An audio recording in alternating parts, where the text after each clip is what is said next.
morning, good morning. So for today's video, I would like to show you one of the Arabian breakfast. Okay? So we have 2 boiled egg and of course, kailangan natin siyang i-peel. Okay? And syempre, let's do slicing. Ayan, slicing natin siya. I-slice natin siya gamit ito. Ayan. So kung wala kayong ganito, pwede kayong gumamit ng kutsilyo or thread o kung saan kayo comfortable.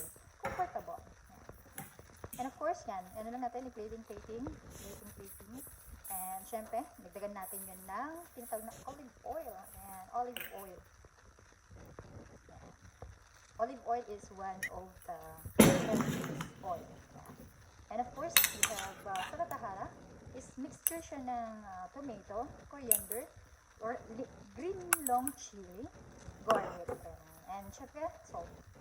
And syempre, meron din tayo itong satar. Ang satar ay mixture naman ng oregano at sesame seeds.